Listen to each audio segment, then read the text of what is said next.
is the death of the constitutional republic. Now, you might be asking how. Well, there's an author that I really love, a theologian that I love. He's since passed on. His name's Francis Schaeffer, and he said that really it's all about the selfish desire of personal peace and affluence, that this is a problem that we have, personal peace and affluence. So when people get comfortable with how things are around them, they pay attention less, they vote less, they're less likely to fight back until things get uncomfortable. What happens in between comfort and discomfort? Well, you have the government. When people don't pay attention to what the government is doing, it will get out of control, and it will grow far beyond the reach of where it was intended to be. And we see that. We're not where we were intended to be, where we were at our founding. I mean, case in point, you have the ruling on the cake, and the baker doesn't have to bake the cake. I mean, is it not obvious that our founding fathers would have agreed with the concept of religious freedom, so you're not forced to participate in religious ceremonies you disagree with? So what about the evidence of this? Well, take about the evidence of people who are comfortable, okay? Donald Trump. Trump is the wake-up call we as a country have been waiting for, the silent majority, if you will. So where have all these people been since Reagan? Well, I mean, Reagan was a conservative president, right? A lot of people said best president in the 20th century, in modern times. Well, the silent majority, we got comfortable. People got comfortable after Reagan. They got okay with how things were until the discomfort of the size and scope of government and the corrupt politicians became so overbearing for them to handle that they had to make a change, because it was obvious that the prospect to the people of this country, the prospect of a Hillary Clinton presidency, was widely believed it was going to make people's lives worse. How does this affect us here? How does this affect us here in the state of Arkansas? Well, we're way too comfortable as a state with the current affairs, the current status quo here in Arkansas. We're way too comfortable with. During the primaries this year, voter turnout was unnervingly low. Outside groups like Conduit News or Patriots of X746, outside of groups like that, you don't really see a whole lot of pushback against the way things are going, the way the government's going here in Arkansas. So how did it become like this? Well, the fault rests squarely on the shoulders of the people. And if that sounds harsh, it's because it's supposed to. Arkansas and the Arkansas and the country as a whole are in a state they are in because we allowed this to happen. And the people aren't alone to blame. I mean, inevitably, it is the politicians that have taken advantage of the lack of public engagement to advance their corrupt policies, and we, the people, are suffering because of it. We elected the politicians in the first place, though. But back up to nationally, in Washington, D.C., we allowed the same people to stay in office for 40 years. These people have crafted policy for 40 years, and they've got a poor track record of keeping the people in mind as they craft that policy. They think the status and they think the elite special interests, they think about those people above all else, and they continue to build themselves up while suffocating the people. Does this happen in Arkansas? Absolutely. Do people pay attention? No, they don't. Happens in Arkansas, but maybe in slightly different ways. We've got term limits here. I mean, they're much larger since the convicted John Woods got his way. But when state legislators get subjected to the term limits, or when the governor deems them worthy, they get a nice state job, a reward for playing ball, for keeping the status quo going. Who will be the next to get a government job as a reward? Well, that's a good question. We should start a pool. In some cases, the politicians decide to create their own schemes, though, and get their colleagues to play along. Jake Files, John Woods, Mike and Neal, Rusty Cranford, Randall Shelton, Orrin Paris, and more built themselves up a nice little fraud scheme, and thankfully they got caught before they could steal any more of our money, the taxpayers' money. The bottom line is this: we as the people must wake up and pay attention, or else we will not recognize this country or this state that we love so much in 20 years. While we wait to see who else will be indicted or who else is going to plead guilty on corruption right here in Arkansas, let's commit ourselves to telling our family and our friends to wake up and pay attention. For Conduit News, I'm Paul Harrell. Hey, do you like this video? Do you want to get more? Do you want to get them a little early? Then head on over to Patreon.com.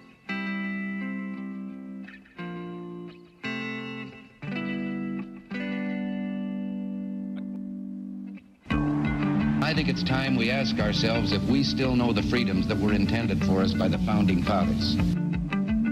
They seem to be in full-scale retreat from spending cuts and are talking about raising people's taxes again.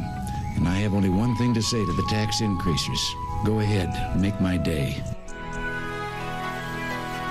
If we lose freedom here, there's no place to escape to. This is the last stand on earth.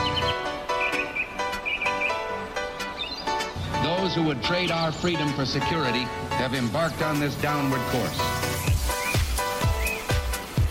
Whether we believe in our capacity for self-government or whether we abandon the American Revolution and confess that a little intellectual elite in a far distant capital can plan our lives for us better than we can plan them ourselves. Conduit News Radio with Paul Harrell is on now. Good morning. Welcome to the program. Thanks so much for being with us. My name is Paul. You have found the intersection of conservative ideas and reality. We are building a liberty machine here. We got to have your help to do that. You listening is really half the battle. And if you want to contribute to the program further, you can call us or text us 870-275-9799. We also are broadcasting across multiple digital platforms, facebook.com/Conduit News. The YouTube page is just Conduit News. And if you go there, if you go to the YouTube channel, go ahead and click the subscribe button and the little bell that gives you the notifications. Also at conduitnews.com live stream. Did I list them all? I think so. Folks, I got a good show for you. Coming up at the bottom of the next hour, we're going to be talking with Senator Linda Collins-Smith. Now, I wanted to have her back on the program because we haven't talked to her since the controversial Attorney General's opinion response, I guess. It was a response to an inquiry by Senator Linda Collins-Smith about the penalty for carrying a weapon without a concealed handgun permit. There is no such penalty in the books. That was answered, but then it went further and actually has created a lot more confusion from somebody that really, I believe, could have set the record straight, but it would have upset the status quo of law enforcement and everything else, would have upset their funding, potentially their funding source. And, of course, we know when the government starts to look at their funding sources drying up, they get very nervous because the fact is the government doesn't want to behave like you and I have to behave. If we don't have enough money coming in, we either have to cut expenses or find a way to get more money. And the government...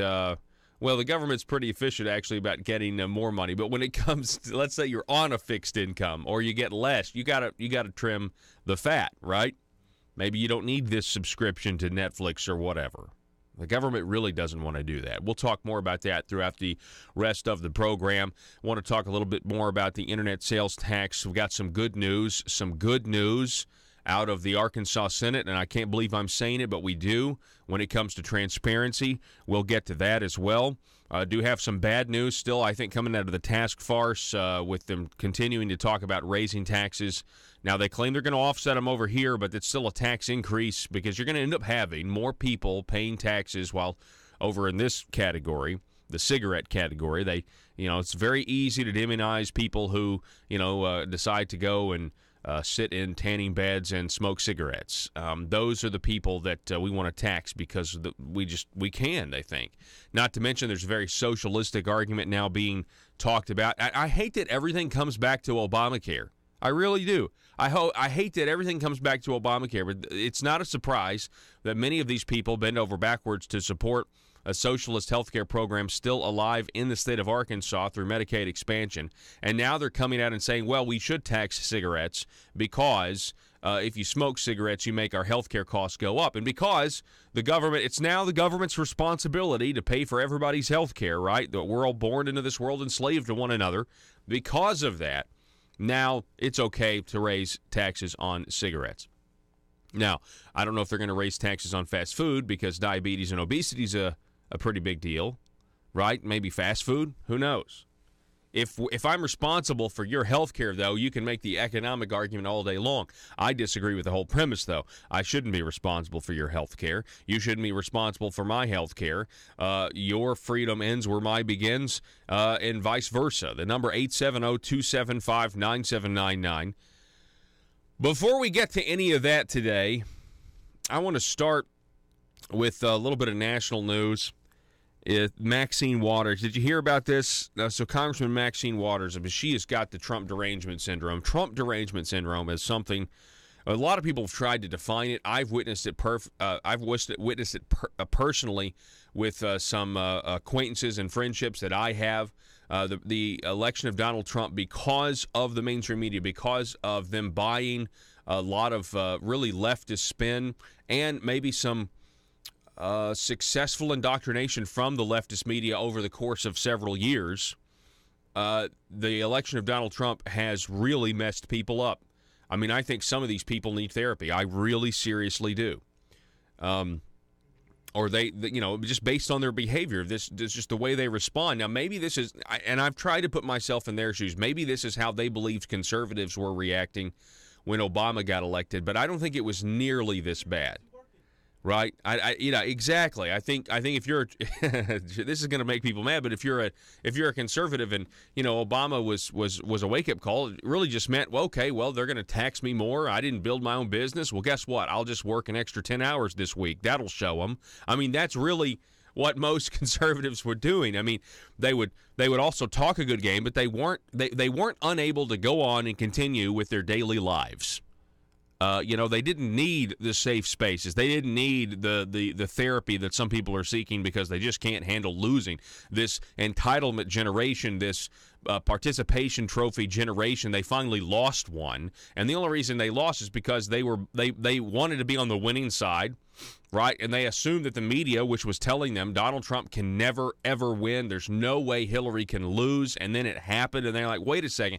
I thought the people, the entities I was putting my trust in, these news anchors who are reading a script, right, who are pretending to be objective, I thought that they were telling me that you mean they're not. So it's not only a confidence, it dashes their hopes of confidence in government, that it dashes their hopes in their authority figures, which were the mainstream media, and that everybody was so wrong. And anyway, so this Trump derangement syndrome is very, very real. And Maxine Waters, she definitely has it. But I want to read you what she said. She was at a rally, and of course they're demagoguing the children at the border being separated from their parents in this issue, and really it's all an attempt, in my opinion. The media is so controlled.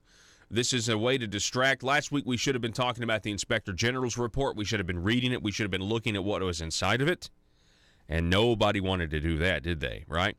The FBI essentially, the very fabric of the integrity of that organization at the very, very top, what was being done. Nobody wants to talk about the FBI. Nobody wants to talk about the potential crisis that we have going on there. This is what Maxine Waters says, quote, "History will record while he tried to step on all of us," meaning Trump, "we kicked him in his rear and step on him." The crowd got whipped up in a frenzy there. "If you think we're rallying now, you ain't seen nothing yet." Rallies. I wonder if Maxine Waters has any difference in her mind as far as the definition of a rally and a riot. I wonder if the definition of a rally, it seems like on the left, the definition of a rally and a riot can be the same. Quote, "Already you have members of your cabinet that are being booed out of restaurants," she continued as the crowd erupted, "who have protesters taking up at their house who say, 'No peace, no sleep, no peace, no sleep.' And guess what?" she predicted. "We're going to win this battle because you try and quote the Bible, Jeff Sessions, and others. You really don't know the Bible. God is on our side," she declared as the crowd went wild. "On the side of the children, on the side of what's right, on the side of what's honorable," she said. And so let's stay the course. Let's make sure we show up wherever we have to show up. And if you see somebody from the cabinet in a restaurant, in a department store, at a gasoline station, you get out and you create a crowd and you push back on them and you tell them they're not welcome anymore anywhere, she yelled. Waters' remarks were then marred by a screeching microphone. We have this congresswoman essentially saying to go up to members of the Trump cabinet at gas stations and restaurants and create a mob. Basically, get your pitchforks and push back against them. I mean, she is inciting a riot-like mentality at the very least. But we all know what she's doing. We're not idiots. the reason I wanted to talk about this is because this, of course, happens on the heels of what happened to the press secretary, Sarah Huckabee Sanders. This is former Arkansas Governor Mike Huckabee's daughter. I mean, everybody's aware of this. And she was at a little restaurant called the Red Hen Restaurant in Lexington, Virginia. And essentially, the owner told her to leave because the employees had such a problem with her perceived anti-LGBT when it comes to, transgender in the military is what this one article says. They were just triggered by this, right? This Trump derangement syndrome. They can't serve somebody they disagree with, right? In the LGBTRSTLNE, would you like to buy a vowel community? And here's what's interesting to me. Okay, so they're refusing service to Sarah Huckabee Sanders, which is the right of this business to do, by the way. But I just think we should and the fact that it was over, according to this one article over at Zero Hedge, it had to do with the transgenders being banned from the military, among other things, obviously, among other things. Well, which is it, Left? Which way you want to have it? You guys are really upset about the Supreme Court decision when it comes to the cake bakers or whatever. Which one? It's righteous now, okay? It's righteous for the restaurant not to serve Sarah Huckabee Sanders. But if Sarah Huckabee Sanders owned a restaurant and decided not to serve somebody or bake a cake for somebody or perform a service for a religious ceremony, that's somehow absolutely the most craziest thing. But when you're perceived or when your claimed virtues, when you're standing on your own virtues that you think are virtues, it's perfectly fine, right? Again, the concept's very simple. My freedom ends where yours begins. Why can't we understand that? Why do we feel the need? Why can't we just be confident in who we are? Why do we need the government to verify our existence? Or why do we need the media in order to make us feel good about ourselves or feel good about where we are? I mean, at some point, we gotta. What we really have here is a dependency mentality. It's not just dependency on welfare. It's not just dependency on the state for sustenance or generational poverty or whatever. We can go into all the economic implications, but we have, I think, a whole slice of our population that are dependent on government forces telling them that everything is going to be okay, and that makes people, I guess, confident enough to take the next breath and go on. And that's not, I think there's a whole other section of the population that doesn't believe that doesn't need that doesn't require that sort of dependency, okay? They just need government to leave them alone so they can go sell whatever they're going to sell or make whatever they're going to make or build whatever they're going to build. The phone number is 870-275-9799 if you want to contribute to the program. That's 870-275-9799. You can also sound off. It's facebook.com/Conduit News. So the reason I wanted to cover this, you can take the article down. The reason why I wanted to cover this opening up is because, I mean, I know we're in Arkansas, and I know we're being listened to by great folks across the state. I just wanted to warn all of you guys out there. Right now, it's perfectly acceptable for Congressman or Congresswoman Maxine Waters, or who, it's not acceptable, but you get the point. Huge double standard. If there's a conservative doing what Maxine Waters was doing, it'd be the end of the world to them. It'd be the next big news cycle for 2 weeks, so they wouldn't have to read what was in the Inspector General's report. They're going for White House staffers now. They're going for members of the cabinet now. They're going. At what point do they just start to go for anybody who's voted for Donald Trump? At what point? I'm telling you, I'm just letting you know, this Trump derangement syndrome is a real thing. I mean, it's clinical with some of these people. It's not just political. Some of these people, their worlds were flipped upside down with the election of Donald Trump, and the media is just feeding this psychosis with them. At what point, if you voted for Donald Trump, you're now part of the problem? And I've really tried to think about that because I have acquaintances who are anti-Trump, and I'm thinking, could I see this? Could I ever see this happening? Them, you're part of the problem. You don't need to have any rights, Paul. And I'm thinking, with some of the things that I've heard, with some of the things I've heard come out of some people's mouths, I'm thinking, maybe it could get to that point. I'm just saying, just be careful out there. This is, I think, coming to a point where I don't even think a lot of people understand. It just seems like, again, Maxine Waters, just be careful. Maxine Waters saying, hey, we need to have more rallies. You need to mob members of the Trump cabinet if you see them at gas stations. Well, that's not a rally. That's pretty much intimidation. That's pretty much a riot. And I think on the left, we know that. I mean, look at how the Tea Party protested. They left parks cleaner than when they found them. Look at how Occupy Wall Street. Remember Occupy Wall Street? That's still what we're facing here. The thing is, they got so violent that the people rejected them. The American people rejected them. Even at the time, the mainstream media rejected them. But I think we're to the point now that if you saw something similar to Occupy, there would be an even greater defense in the media to where, well, it's justified because Donald Trump got elected president. Isn't this? We don't need to have. We don't need to have good infrastructure so long as Donald Trump is president. That's how crazy these people are right now. We're going to take a break. Just wanted to start the program off. I can't. I focus on this state stuff, folks, because nobody does. But every now and then, stuff that happens nationally that really kind of sends up big red flags, and this is one of them. Be careful out there. Back in a minute.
This is Mother Government.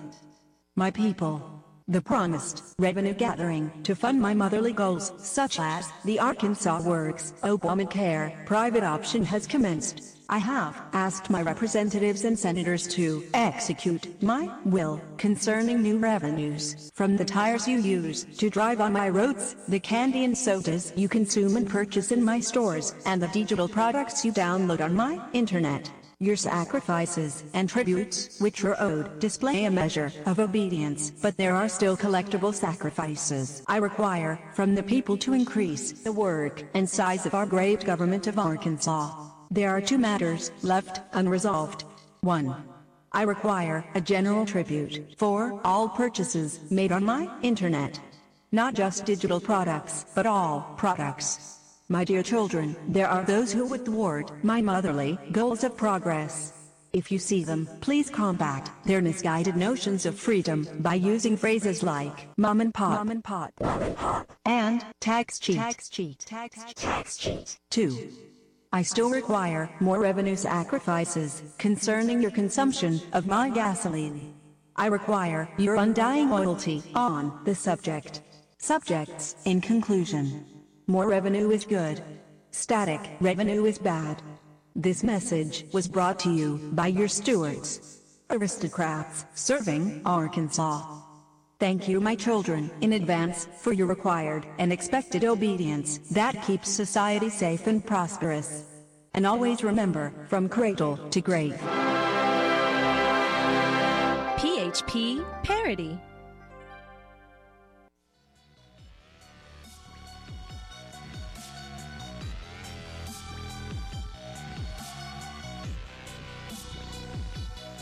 Need your daily news fix? Don't forget to tune in to Conduit News Radio with Paul Harrell.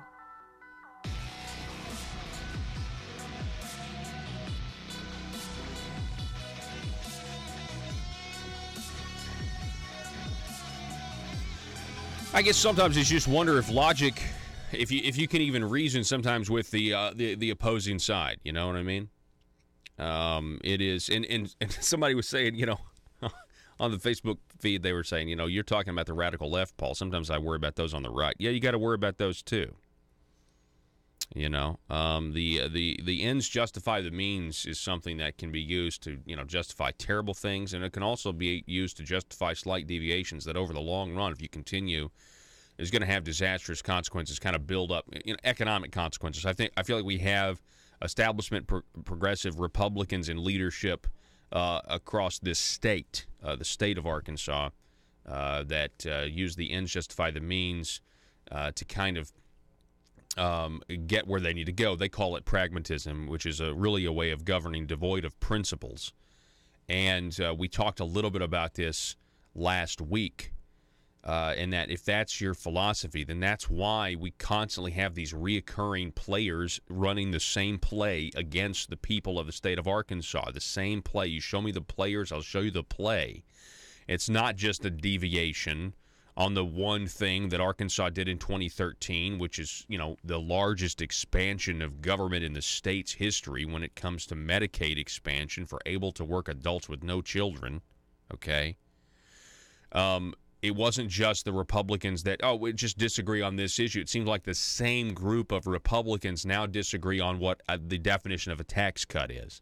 It seems like it's the same group of Republicans that are willing, at least to entertain the argument that we raise taxes on cigarettes because it makes our health care costs go up, and we have to pay for people who use tobacco. Well, that is a socialist argument, period. It is a socialist argument, and it presumes that I am born enslaved to this, or I'm sorry, that we're born enslaved to each other, meaning like we are born together, all of us enslaved to one another when it comes to the economic argument. And if you want to make the economic argument under the premise that we don't have freedom when it comes to our health care, that it's the government's responsibility, it makes fiscal sense. It makes fiscal sense to ban cigarettes, alcohol, and bacon and only let people eat broccoli if the premise is we are responsible for everybody's health care costs. I reject that premise because that's not freedom.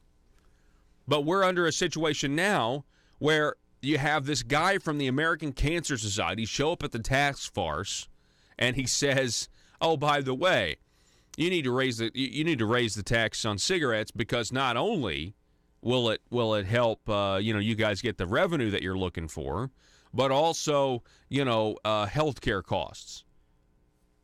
And when people start to make that argument, it really makes me very worried. You go back to, I heard this said one time. You guys remember Ron Paul, Congressman Ron Paul, that's Senator Rand Paul's father, and he's always been a guy who. And see, these are the esoteric principles nobody wants to talk about, okay? And in some ways, it shatters the whole left-right paradigm. But Ron Paul was never for the war on drugs. This is going to make some of you uncomfortable, but it doesn't make me uncomfortable. I'm not afraid of freedom.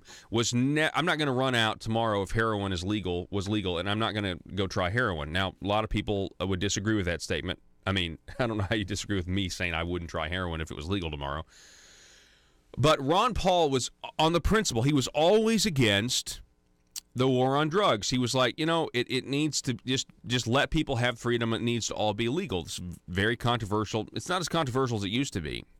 And Ron Paul was once asked, he was like, well, why, Ron? Don't we need these protections? Don't we need, because, there are people that are going to, destroy their lives with these drugs.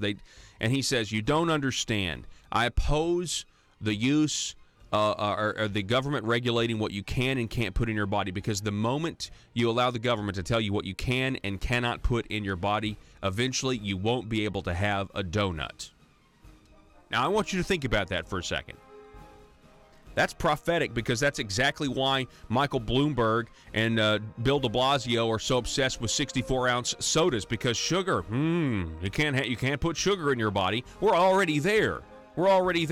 And so we have to have some capacity to be able to talk about these broad principles. But if you're only focused with pragmatism, if all you want is pragmatism, then you'll just get from one crisis to the next. You probably will stay in office too, unless the people get wise.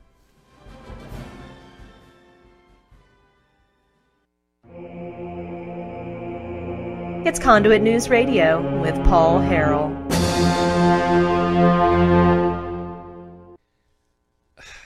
The Arkansas corruption that we're seeing in the headlines has irritated, I think, a lot of people in the legislature who are not corrupt. Not everybody is. A lot of them, most of them, I would say, are not. But at the same time, I'm not sure most people recognize how bad the corruption really is. You know what I'm saying? A few of them do. I think people like Senator Terry Rice, Linda Collins Smith, Bill Sample, who called immediately for the resignation of Jeremy Hutchinson. I think they recognize how bad it is. And I also think that State Representative Grant Hodges recognizes how bad it is as well. And this letter, can you throw that up on the screen? Let's show everybody. June 18th, so this was a couple of days ago. Representative Grant Hodges calls for ethics and election reform. Quote, I believe it's time for the people's representatives in Little Rock to step up and take a hard look at making our state government more transparent and accountable. Joining us now, we have State Representative Grant Hodges on the line. Grant, welcome back to the show, sir. Hey, Paul. Good morning. Thanks for having me. Yes, absolutely. I'm really glad that you came on, could come on, and I'm just wanted to give you a platform because I really think it's powerful that you're, calling for more transparency in our government. What do you have in mind? Yeah, well, I appreciate you giving me a chance to talk about it.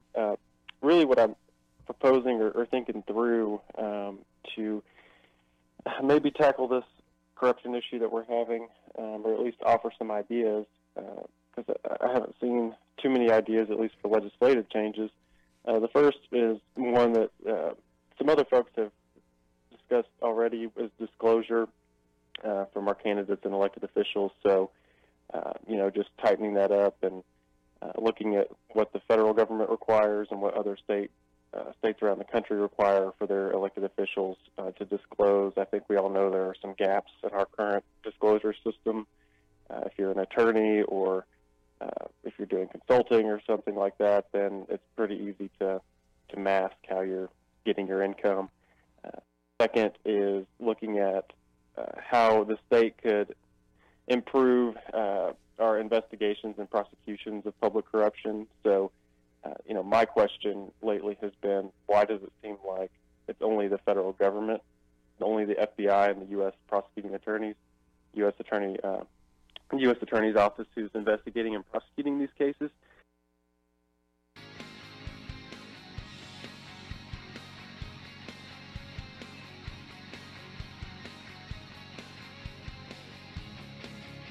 The intersection of conservative ideas and reality. Conduit News Radio with Paul Harrell.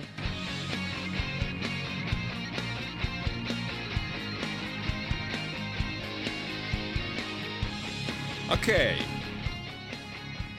Now, the Arkansas legislature, one moment. We have this little button that sticks sometimes. So the Arkansas legislature, they're very excited right now because of the Supreme Court ruling on the internet sales tax. That is right. They are. I'm telling you. And now they've got a little breathing room. Well, so they think. They've got a little breathing room because they're going to be able to figure out a way to get tax revenue from some small business internet entrepreneur in Indiana or Virginia or Florida or California. Oh, by the way, on that, this is a completely different subject. You know how everybody's upset about illegal immigrants or illegal aliens? Where are we going to house the illegal aliens? The governor last week, according to some reports, Asa Hutchinson last week, he seemed a little bit,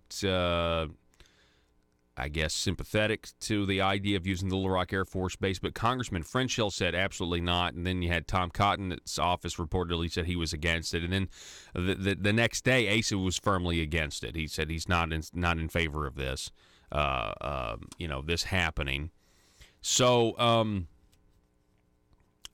I think Donald Trump should send all of these illegal aliens, if they've got to go somewhere, if they can't stay at the border for some reason, why not send them to liberal states Is that wrong of me to think that? Especially like the sanctuary city states. If you're exactly, give them what they want. Apparently, they want to be sanctuary cities.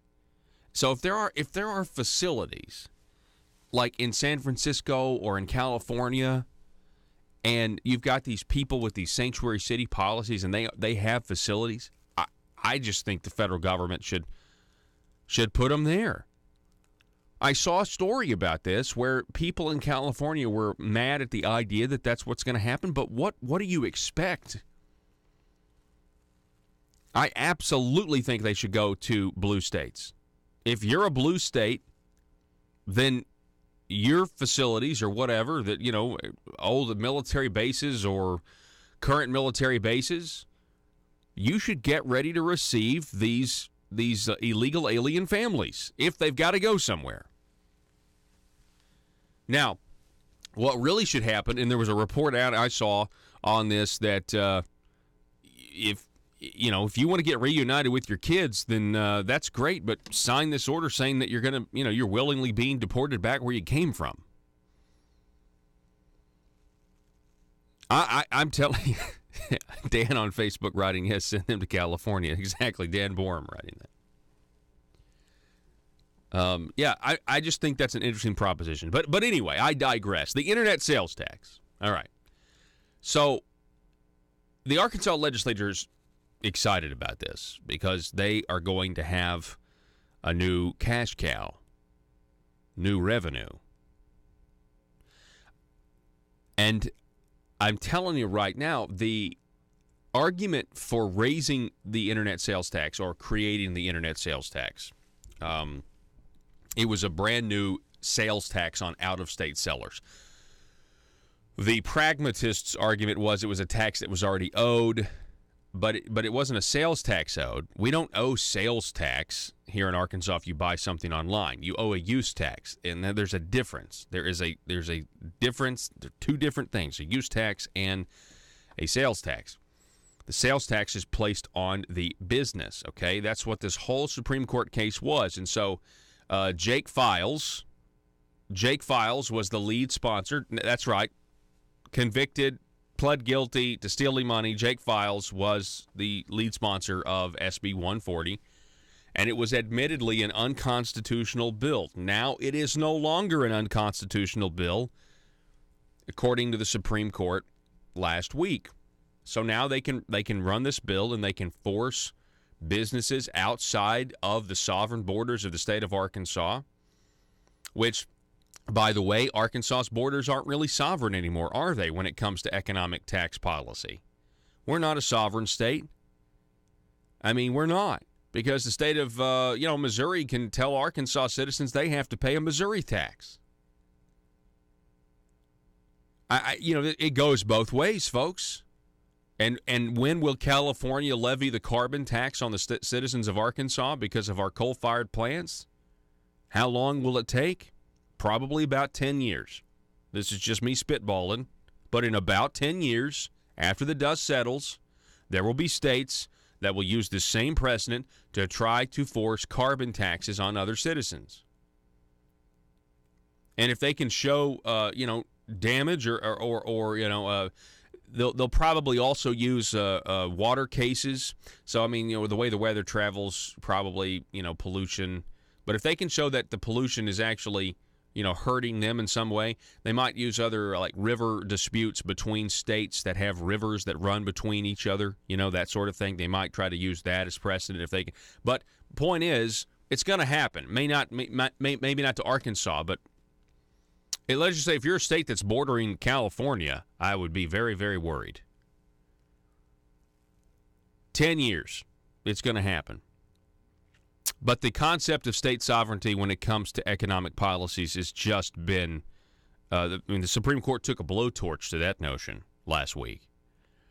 So I want to remind you, though, when the internet sales tax was proposed and defeated last legislative session in the state of Arkansas, they were committed. They were on record saying, whatever money we get, we promise we'll cut your taxes that same amount. Do you remember this? Am I the only one that remembers this?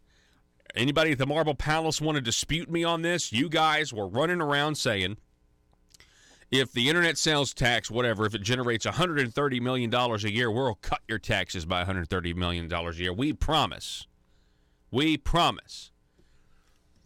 Well, this is the reason. This is why I say this, because it is obvious that the governor's nephew, Senator Jim Hendren, when it comes to the task farce, is committed to revenue-neutral tax cuts, and everything that they're doing.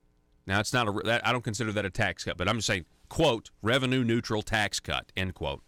Everything they're doing is positioning their allies and getting the talking points ready to push that this is an accomplishment, that this is a success. Okay? That's what they're doing. Again, you show me the players, I can show you the play.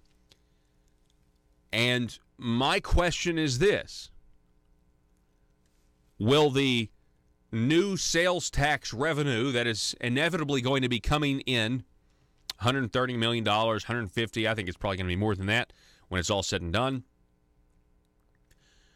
is that now going to get calculated in to these revenue-neutral tax cuts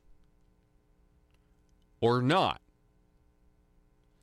Something tells me that whatever they start getting now because of the Supreme Court and their decision, whatever sales tax revenue now comes pouring into the state of Arkansas, something tells me that it's going to be ignored in terms of how big the golden goose of government, how big the budget really is. Something tells me now that's just going to be ignored, but there were tons of people that said, if we get this money, we will reduce by equal amount.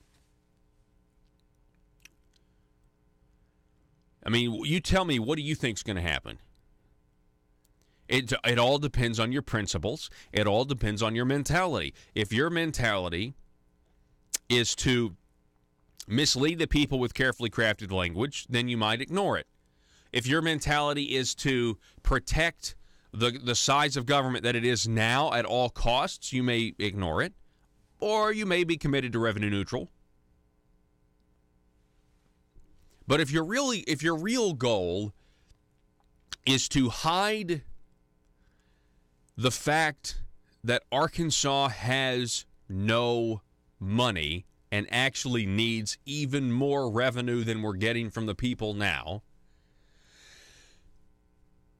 you're probably going to ignore this extra infusion of cash and just, hopefully nobody notices that the government grew another $200 million a year in revenue or whatever, because we need that revenue for X, Y, and Z, because we don't want people to know that we've over-leveraged and over-committed ourselves because we sold out to insurance companies and not-for-profit hospitals.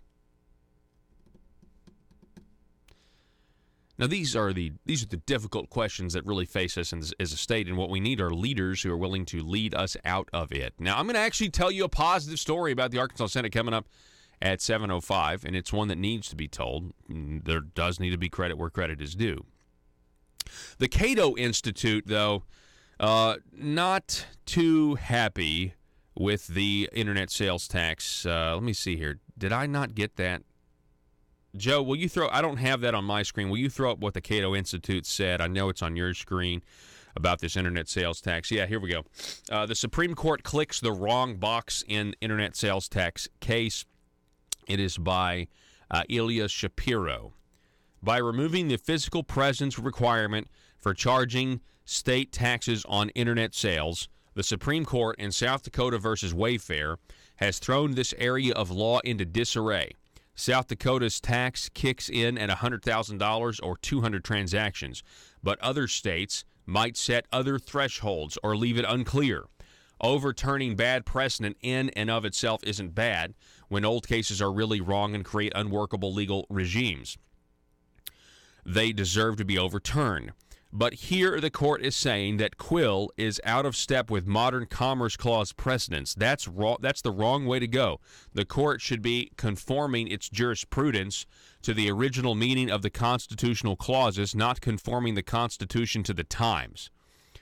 One other thing is to note is that justices voting alignment, the justice voting alignment. You've got Kennedy writing the majority opinion, joined by Clarence Thomas, Ginsburg, Alito, and Gorsuch, with the other four in dissent. It's very unusual that was how it all came down. She goes on, but not surprising in this particular case. This doctrinal area, what constitutional lawyers call the Dormant Commerce Clause, that states can't interfere with Congress's implied non-regulation of interstate commerce, is the only one on which thus far I found myself in disagreement with Justice Gorsuch's views, and the only constitutional structure area vis-a-vis Justice Thomas. My colleagues, he goes on to talk about. Okay, so the Cato Institute saying that this is just a terrible decision. Of course, we read for you the Americans for Tax Reform statement on that on Friday. They think it's really bad as well. And again, it goes both ways, folks. I mean, we get to now violate with our laws. We can violate the sovereignty of any state we want, just pass a blanket law, all 50 states, right? Or 49 states, all 49 states, as well as the people here in Arkansas. But the people in Arkansas already owed it. If you're an internet, retailer, they can do the same thing to us now. And when this gets beyond a tax policy, you're going to realize how bad it is. Now, I actually think that the long play here, there have been people that want a national sales tax. The left has been pushing a national sales tax for a very long time, or a VAT, a value-added tax, which is also a national sales tax. They want it. They desperately want it. Federal government wants it. And I think this is now going to fall on the really the shoulders of Congress. What are you going to do? Do you really want all these small business owners across the country to have to keep up with 50 different state tax codes? And so we've got to have a national law now. And so they'll pass some national law that'll probably just fix the problem at first. It'll just be the federal government will be in charge of distributing where the money goes and getting it back to the local communities and getting it back to the local states. But then 10 years from now, they'll start saying, well, we need a little bit of a slice of the pie to manage this, to be able to control this. And so now we're going to take a percentage or 2 or 3 or 10 or 20 off of every purchase. And then it becomes a value-added tax 10, 15 years from now. Then it becomes basically a national sales tax where the states get a cut. And then as internet purchases start to grow, and they're only 10% I think of retail purchases right now, and it feels like a lot, doesn't it? I mean, you buy stuff on Amazon all the time. I buy stuff on Amazon all the time. As it continues to grow, this is going to be a national sales tax.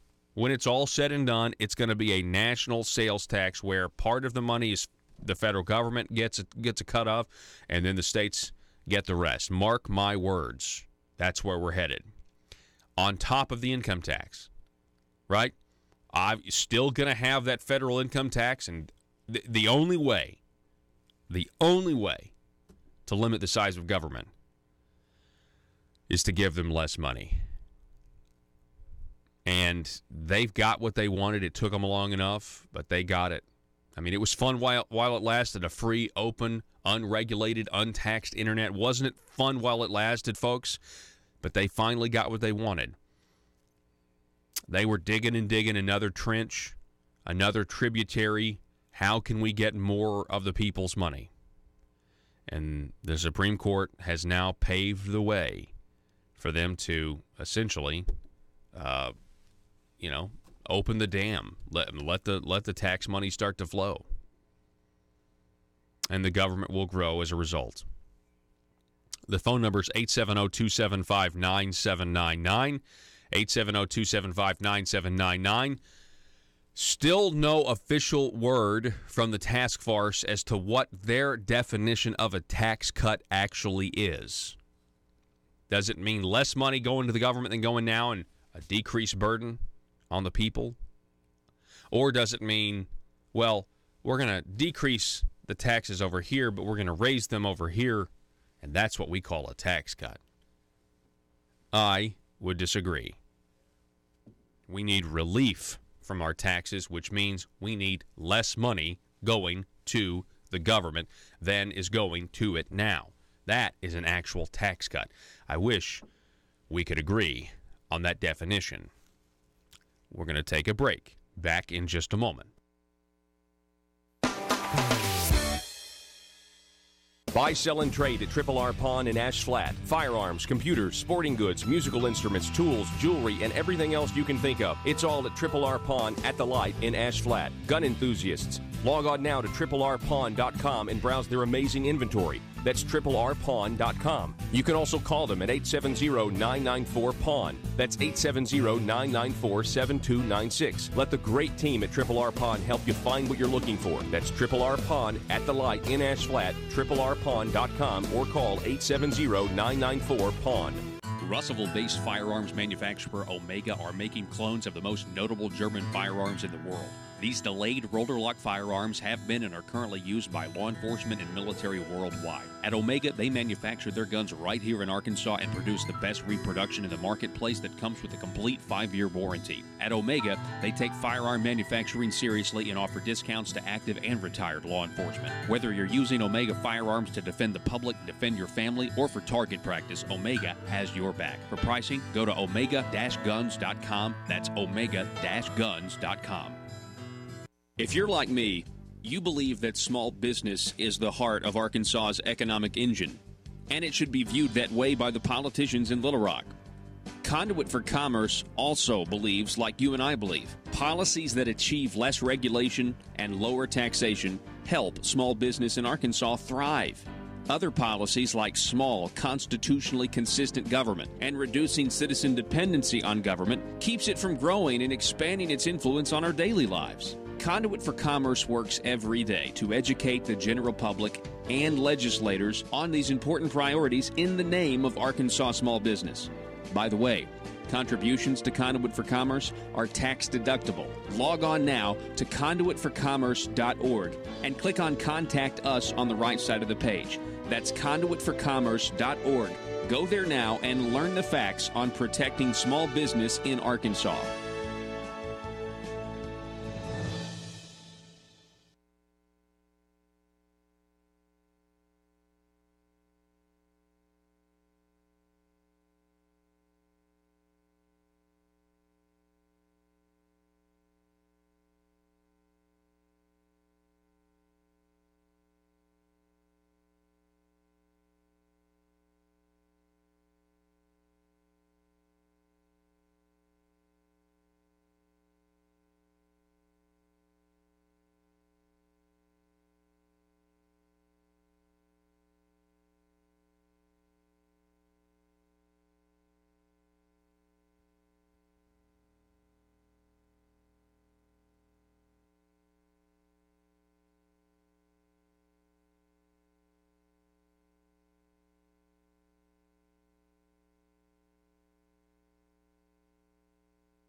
Exposing the truth and everything the Marble Palace establishment keep trying to cover up. It's Conduit News Radio with Paul Harrell. FamilyCouncil.org. Family Council, a great pro-life, pro-family organization here in the state of Arkansas. President is Jerry Cox, and he has been really standing up for traditional American values long before many in the Arkansas legislature even dreamed of, running for office. They have filed a report on what happened last week, where a federal judge blocked the pro-life law that the Supreme Court refused to hear, and they filed a report on that. Let's take a listen to what they had to say. This is news from Family Council. U.S. District Judge Christine Baker issued a temporary restraining order this week against a 2015 Arkansas law that requires doctors who provide medication abortions to have an arrangement with another doctor who has admitting privileges to a hospital in case of complications. The restraining order expires at 5 p.m. Monday, July 2nd. Judge Baker can renew the restraining order for 2 more weeks at that point, or she can issue an injunction that would block the law for the time being. A temporary restraining order cannot be renewed more than once. Family Council President Jerry Cox said Judge Baker's decision to block this law means women who experience complications from abortions will have to drive themselves to the nearest emergency room, where they will be seen by doctors and nurses who know nothing about their medical history. This law passed with strong support in the Arkansas legislature, and it has already survived one round of legal challenges in federal court. It protects the health and safety of pregnant women in Arkansas. Judge Baker's decision undermines the health and safety of Arkansans. There are bright spots in the wake of the ruling. Because of the admitting privileges law, Planned Parenthood did not perform any abortions in Arkansas for 3 weeks. And last year, the Eighth Circuit implied Arkansas's admitting privileges requirement may be different from a similar law in Texas that the U.S. Supreme Court struck down in 2016. That means Arkansas's law may be able to survive a legal challenge at the Supreme Court. Family Council, promoting, protecting, and strengthening traditional family values in Arkansas. Yep. Visit us online at familycouncil.org. Yeah, they do a great job there. So this law that got basically, temporarily blocked, but it was after the, think about this: Planned Parenthood not performing any abortions in the state of Arkansas. That is an immense accomplishment, and it looks like that this law again already has withstood scrutiny once in federal court, the Supreme Court declining to hear it. I'm telling you, it makes perfect sense, though, doesn't it, that you would need to have a doctor with admitting privileges already agree, and be there, be kind of affiliated with Planned Parenthood. The problem is they can't find any doctors that agree with abortion, right? I guess they just shouldn't be allowed to be doctors. If you talk to some people on the left, that's what they believe. We'll see where this goes. I will say from a historical standpoint, and I can't emphasize this enough, it is amazing that Arkansas is now one of the most, if arguably the most pro-life state in the nation. That's why it would be a travesty, by the way, to pass the bad tort reform legislation coming up this November that is actually not pro-life when it comes to, natural or conception to natural death, because of what it will do to our elderly in nursing homes. But that's a whole nother topic. I will say that since the 90s, growing up, I remember when I was growing up, you'd hear about this abortion, I'm a young kid, I don't really know what it is. You find out what it is, you're like, really? Okay. And I remember hearing different arguments. I remember hearing saying, it's really none of anybody's business, it's not really a life, and blah, blah, all this other stuff. That's not the common discussion about what an abortion is these days in Arkansas. Public opinion has vastly changed. Now, some people maybe say we've always been a pro-life state. Not from where I was sitting, we weren't. Not from where I was sitting, we weren't. There was plenty of people. Who were going to church every single Sunday that thought abortion was perfectly fine as a means of birth control. That is not the case anymore. There was an education effort done. There were people that were, on the ground saying, this is the science behind this. This is when the heartbeat starts. This is how many fingers and toes they have. All of the things, and people now get it. They understand it. And that's why they've decided, we think abortion is wrong. It's not one of our goals as a society. Now, the left still doesn't get it, but here in Arkansas, we do. And I'm telling you right now, the immoral aspect of that was either ignored or not known. Now it is. And I think the same thing can be said about the state of Arkansas's economic policies.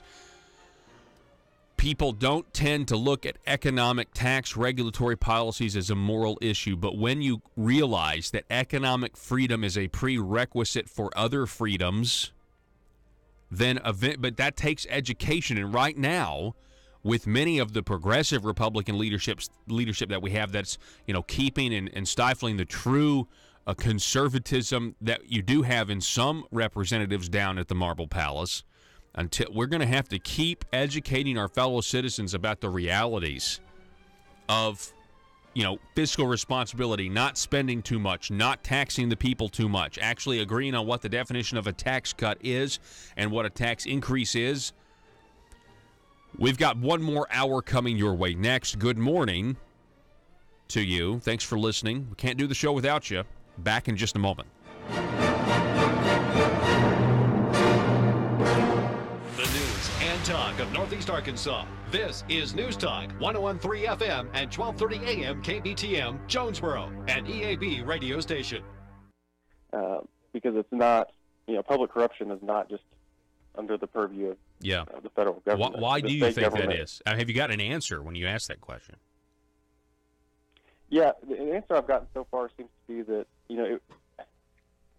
really they seem better equipped with, our current law and the current way we're resourcing the state. So, the FBI just has resources that the state police maybe doesn't, or, whether that's manpower or equipment or maybe statutory authority. But really, Arkansas, we have public corruption laws on the books. We have a state police. We have state prosecuting attorneys, and they do work with the FBI. And in a lot of cases, they're doing great work, and we appreciate it. But I think we need to look at maybe the state could step up our investigations and enforcement, because I'm not sure that we're really fully utilizing the resources that we have in the state to investigate and prosecute these kind of things. And so I think that's worth looking at, because I guess my feeling is really in Arkansas we're not really doing our share of the work, I guess. I would like to see the state really sort of step up and take a lead and say we're not going to tolerate any more of this.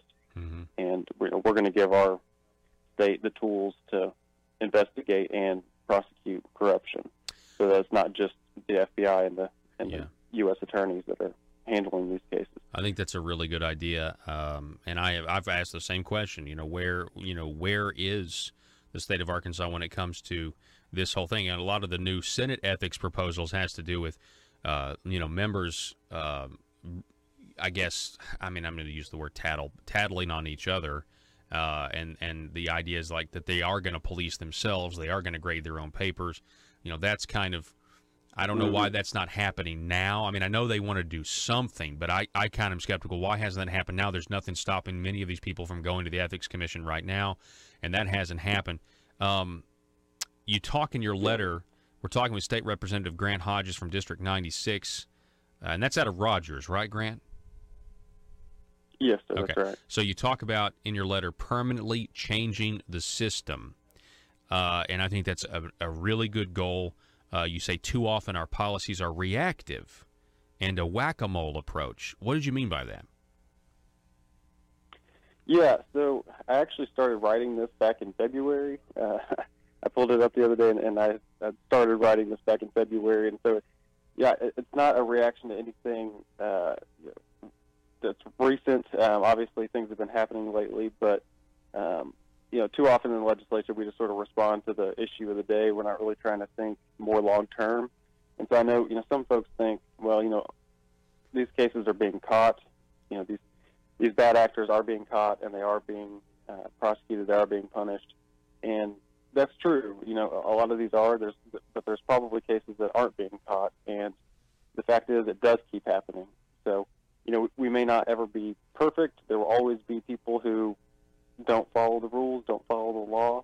But I think we need to ask ourselves, how do we look longer term and say, how can we prevent this from happening in the future? Or how can we be better equipped to respond to it than we are now in the future?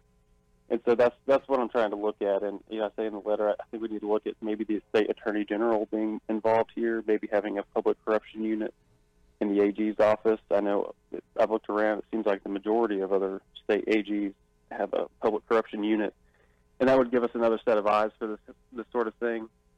And then lastly, in the letter, I talk about potentially instituting recall elections in Arkansas. That was my favorite part, and yeah, maybe it's because I have a few in mind that I would love to recall. But so has that one gotten any pushback? I mean, if the Arkansas General Assembly were to actually pass a law that made recall elections of themselves possible, that would be, that'd be a big deal. I would give them kudos if they did that. Yeah, I think of what I'm proposing, that's probably going to be the toughest one, and it could end up having to be a constitutional amendment. I'm going to have to look into that, but as I say in the letter, there are already 19 states in the country that have recall elections, and I didn't know until I started researching, but Arkansas already has recall elections for our local officials.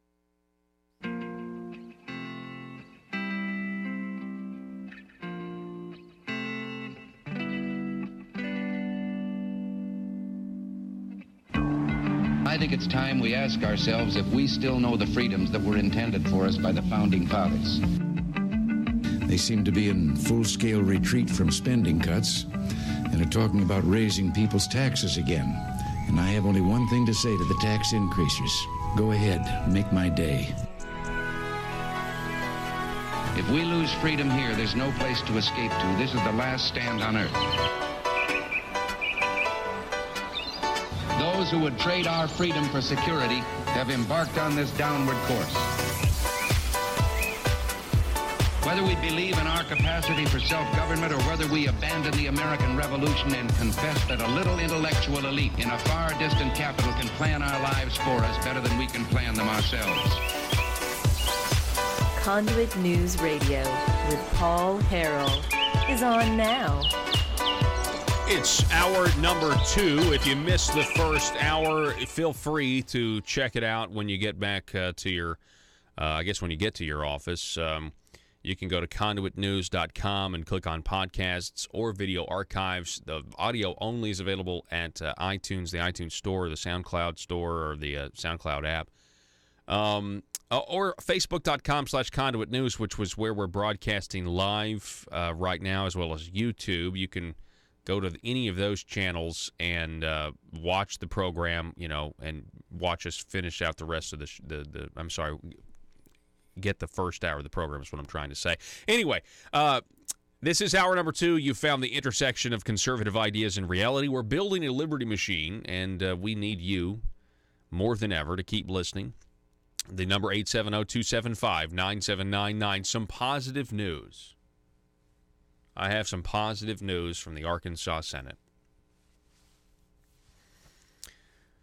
Jim Hendren, Senator Jim Hendren, has said on Roby Brock's Talk Business and Politics that he wants to live stream Senate hearings and committee meetings, Senate sessions and committee meetings. He's quoted on talkbusiness.net as saying this: "I've been working for the last 2 or 3 months about some proposals for making the Senate itself more transparent by allowing people to see via live video feed what's going on in the Senate and what's going on in our committee hearings.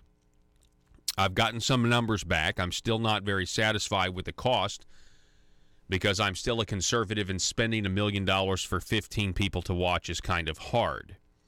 He goes on, "We're looking for better alternatives, but we will have a proposal for the Senate to live stream our proceedings and make it clear to the people out there that we're not going to hide anything, that they can see what's going on their Arkansas Senate. So I'm hoping to have that ready in August or September to present," end quote. Thank you, Senator Jim Hendren. Thank you for being, receptive to this concept of transparency and doing what the House did a long, long time ago. This will go a long way into figuring out, into finding, the transparency that we all need right now. This is a huge step, live streaming the Senate. Now, there's only a few hiccups. I mean, if you get the details wrong here, it could be a big waste of money. But by the way, $1 million for something like this is nothing. They spent $200 million on software that never worked. Okay, $1 million is nothing when compared to the amount of transparency and openness and the fact that this stuff, I'm assuming, is going to be archived just like the House stuff is archived. A matter of fact, you guys should just take the exact system that the House is using and duplicate it. I mean, it really shouldn't be that hard. But I know, you guys are all, we want a separate system and everything. I understand the House and the Senate, adversarial in a lot of ways. For example, let me tell you how they could get this wrong. and this is just from somebody who's at the Marble Palace who observes all of this. So you can't ever figure out what's going on in the Arkansas Senate as is because it's a smaller chamber. It's only 35 people. And, square footage wise, it's a smaller chamber, right? It's not as big as the House. And so because it's a smaller chamber, it's easy if you're on the floor, it's easy to hear each other. So they don't really feel the need to speak into the microphone. Okay, I'll give you an example. Right now, because of pressure, the Arkansas Senate does live stream audio only, but they don't archive it. So when the Arkansas Senate is in session, they will start up their stream and they will stream the audio, but it's only the audio that comes if you're speaking into a microphone. And the only microphone that is consistently connected or wired is the one down at the well, down at the podium. So when you have somebody speaking, for or against a bill, you can hear them. I believe the microphone, up on the whatever it's called, basically it looks like a courtroom bench. The lieutenant governor or whoever's presiding over the Senate at the time, you can hear them in that microphone. So really, and there are microphones at the Senate desks, okay? There are microphones at the Senate desks. I don't think there's one for every person, but there's one within arm's reach of almost every senator there, but they don't ever use them. And when they've attempted to use them, they don't work. Matter of fact, I know for a fact that there's some people out there who will reach for their microphones to ask questions. Most of the time when you ask somebody a question down at the podium, you just stand up and ask the question. But I know for a fact that some senators have reached for that microphone knowing that they are live streaming and knowing that there are reporters who are recording what's being said, and they want to get their question where it can be heard to the people, and guess what? The microphone doesn't work. Okay? So there needs to be a couple of things happen. This is a great news. Senator Jim Hendren is doing the right thing here. And he deserves credit to get the ball rolling, okay? And I don't have anything. Honestly, I could go into a lot, but I'm not going there. I'm just saying this is a good thing. Don't we all want this? Do we all want the Arkansas Senate to live stream their committee meetings? Absolutely. Do we want them to live stream their sessions? Absolutely. I'm just saying we need to make sure everybody has a mic. We need to make sure that maybe you guys actually get the digitized voting machines instead of having to call the roll each time, to where you just have the button that you push like the House does. That could make things move a little faster. You could actually, maybe add that into the package or something like this. Now, as long as you get the logistics right to where, and you encourage every member, if you got a question, you're speaking into that microphone. This is for the record. We're on the record. We're doing the people's business. We're pursuing thoughts and ideas and legislation in their name, and they have a right to know. I think you got to execute. You got to execute. I think they are going to execute. I think what Senator Hendren here is proposing is good. That being said, the next thing we have to have in this, and I would strongly encourage it, is we've got to have cameras and microphones in the MAC building, in both of the rooms of the MAC buildings, and really in all these committee rooms. I mean, in the special rules, special language. Special language is where the real dirty legislation is slipped in. Lines here, lines there. Special language is it's where the really seedy stuff takes place, okay? And so you need to make sure we have some transparency there.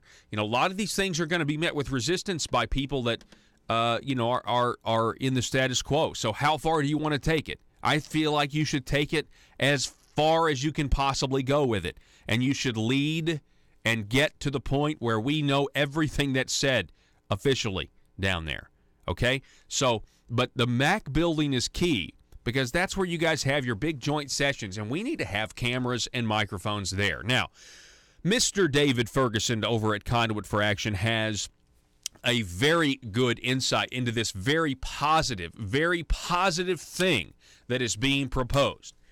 Headline, Arkansas Senate considering an end to its fight against live streaming meetings. Incoming Senate President Jim Hendren, a Republican from Sulphur Springs, says he wants members to vote later this year to open up the Senate chamber and its committee meetings for live streaming. David Ferguson writes, "This is welcome news. If the Senate approves live streaming and video archiving, it will benefit both the voters and the members of the Senate. It will benefit the public in knowing what is going on and what is being said. Don't expect the public to stay glued to the computer to watch every minute, but there are important issues that come up every year where people want to know what's going on. It may be a debate on gun rights, taxes, or something affecting your business or employers. There is enough public interest that currently the public takes the initiative to video some meetings. Most of these recordings are funded by various groups such as Conduit for Action or by individuals. The videos can be good quality or not so good based on the acoustics of the committee room and where the videographer is able to set up. It will also be a benefit to senators. When I worked for the legislature," David Ferguson writes, "one of the big complaints I heard was the frustrating occurrences of legislator being misquoted by the press or by someone who attended a legislative meeting. Video of the full proceedings makes it easier to refute inaccurate statements and correct the record. Perhaps it will also help the decorum of the Senate. Although I have no first-hand knowledge, some longtime observers told me the decorum in the Senate was at a low point as some senators talked down to their colleagues and did not keep their anger in check. Perhaps a video camera will be a deterrent to such conduct. I always assumed the Senate would eventually install video equipment as members of the House of Representatives ran for Senate seats and resulted in more senators used to being videoed. It's just taking longer than I expected. Here's the context. Few senators know why the Senate has been so resistant to providing video, but I know," David Ferguson writes, "because I was there. The Senate had always been less open to ideas such as voting machines and microphones, but an insult by the House of Representatives made the Senate more reluctant." Former Speaker of the House, Robbie Wills, deserves a lot of credit for pushing through videoing in the House of Representatives. Unfortunately, he received some bad advice from a couple of people on how to go about implementing the change. The advice was, "We are the House, and we shouldn't bother consulting with the Senate about any of our plans." Why should the House need to consult with the Senate? Most importantly, 2 committee rooms the House arranged to wire into the video system didn't belong to the House. 2 committee rooms in the Big Mac building were jointly shared by the House and the Senate through the Arkansas Legislative Council. When some senators learned the House planned to dictate policy for the jointly held committee rooms without the Senate even being notified, they were livid. Quickly, the issue went from one of providing video to a power struggle between the Senate and the House. The Senate laid down the law and refused to allow the House permission to install video in the committee rooms in the Big Mac building. The power struggle escalated even further as the Senate flexed its muscle and refused to allow Senate committees to meet jointly with the House in House committee rooms equipped for video. The House and the Senate committees usually meet together between legislative sessions, and several House committee rooms were used until the House's misstep. With the Senate continually being criticized for operating in the shadows by fighting video and audio recording, the Senate decided to provide audio of the Senate chamber. The way the Senate did the move looked like the Senate was thumbing its nose at the public. The audio was terrible. I tried to listen once. Many of the senators failed to use their microphones, making it impossible to follow the questions and answers. The audio was not recorded, so if you heard about a big debate, you couldn't listen to it after the Senate met. Plus, the audio was only of the chamber and not the Senate committees. It looked like the Senate was thumbing its nose at the public. There are some important questions remaining about the Senate proposal being discussed for live streaming and video archive meetings. Will some legislative committees still not be videoed? The article I read talks about videoing Senate committees, but it doesn't mention joint committees or the joint space in the Big Mac building and joint committees. Perhaps they will include all committees. All budget bills go through the Joint Budget Committee.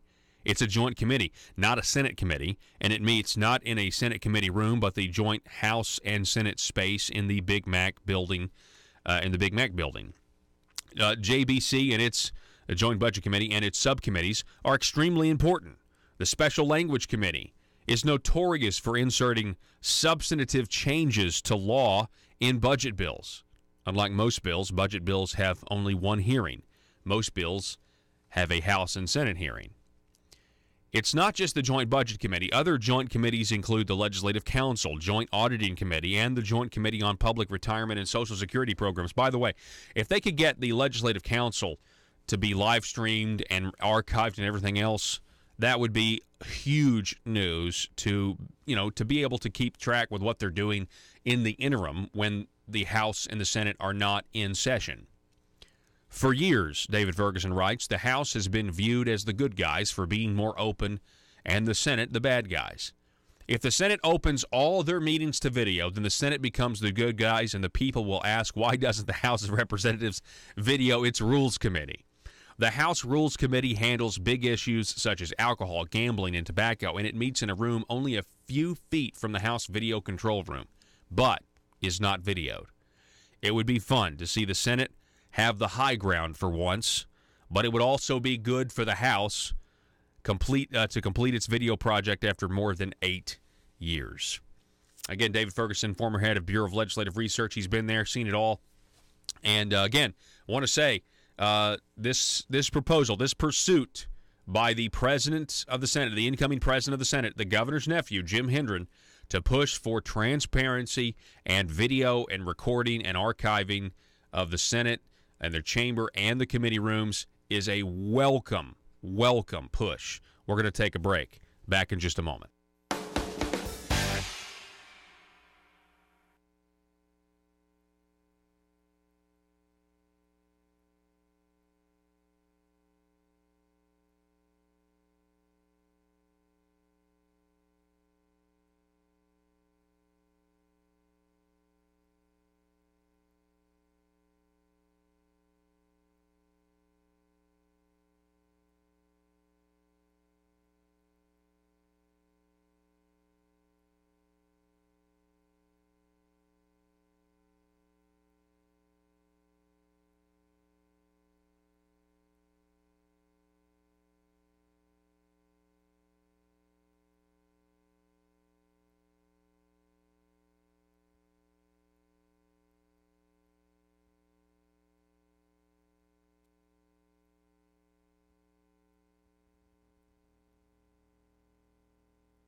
In a world full of constituents with social media accounts, bloggers just looking to increase their page views, and a talk radio host who generally is just the worst, how are Little Rock's elite supposed to conduct business with such a lack of privacy? Introducing the 1835 Club, older and more refined than other clubs that claim discretion. The 1835 Club is for seasoned political veterans that want to conduct the highest form of aristocratic business with the public's money. Are you a schemer? Do you someday want a guaranteed flow of taxpayer money to support your business? Is it your dream to see the .gov domain at the end of your business website? Don't listen to the imitators. The 1835 Club is the place where corrupt politicians and businessmen hatch their next crony schemes. At the 1835 Club, we make lobbying safe and legal. Ethics. Why, of course.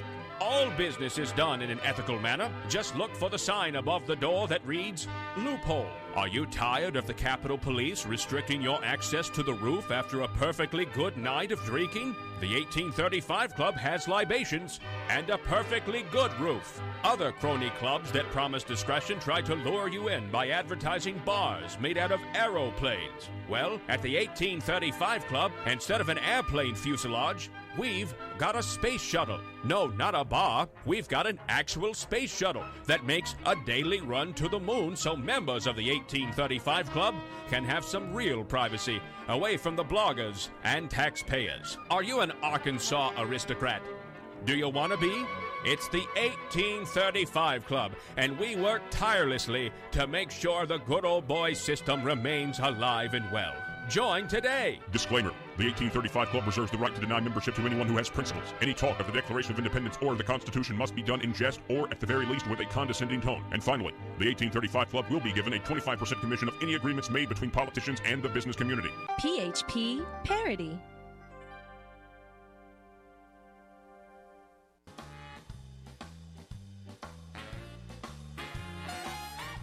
Determined to drain the swamp in Little Rock, it's Conduit News Radio with Paul Harrell. No way. No way, man. No way. All right, so check this out. I'm sitting here listening to our 1835 Club parody, and I'm like, you know what? Doesn't Jeremy Hutchinson have the governor's nephew number 2? Doesn't he have? Isn't that his interest or whatever? The 1836 Club is the actual. And I get a text message from a dear friend of mine who just randomly texts me and says, I drove by the 1836 Club last week, didn't know it was an actual club, thought you made it up. Yeah, the 1836 Club is real. It's a real place. It actually exists. And it has a lot of the things that the parody of the 1835 Club has. And that's the whole point, is that, hey, if you want to go to the 1836 Club, that's fine. It's the younger club, though. I mean, the real 1835 Club, that's really what you want. I find this old Max Brantley piece, Where the Political Elite Meet, 1836 Club. And you scroll down here and you find out that this is just where a lot of people like to hang out, you know what I mean? I have this, the comments section mentions the 1836 Club on some of this. In the Wilkins corruption plea, unnamed Senator A appears to be Jeremy Hutchinson.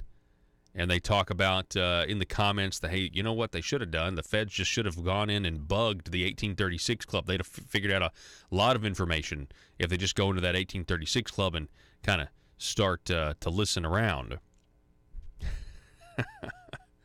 Yeah, somebody says, I bet a lot of these shenanigans originated at the 1836 Club. Oh, my goodness. Yeah, on that, speaking of that, yeah, still no resignation from the embattled senator. A lot of people using the word embattled now, I notice, when they write about Senator Jeremy Hutchinson. It's almost like when you use the word embattled, I don't know, it's almost like you're portraying a victimhood in a way. This man, according to federal court documents, is accused of taking $500,000 in bribes to pass legislation for a Medicaid entity that was using federal Medicaid dollars to bribe legislators as well as get more grants funneled to their whole operation. This is a huge scheme, and it's a cyclical one. We're going to find out it was literally a cyclical, almost like a Ponzi scheme, is what I think we're going to find out. That this was just, if you move enough money enough times, and you just kind of overwhelm the system, and the accounts look. I think that's what it could end up being. It's just my own speculation. I've been kind of watching this stuff. It just seems like money is a placeholder with these guys. And, when you think about it, how cyclical it is. Look what John Woods did. He took $30,000 of his money, and he had to pay off some other guy that he knew. And that guy had given and floated him a loan. And then you look at the Jake Files and the loan he gets from Bruce Hawkins, and then he gets the $80,000 from Norsworthy. It goes on and on and on. And that's not necessarily connected to preferred family. The Woods case is. We don't know about Jake Files. We don't know all of what Jake Files is rolling on.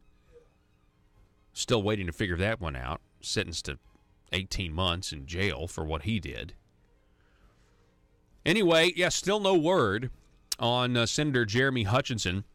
Things last week kind of died down.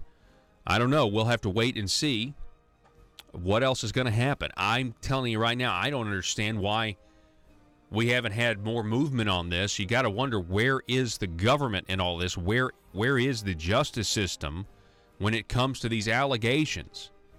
I remember when Mike and Neal pled guilty and everybody was wondering who Senator A was, in the Mike Neal plea deal? Well, it turned out to be now convicted Senator John Woods was Senator A.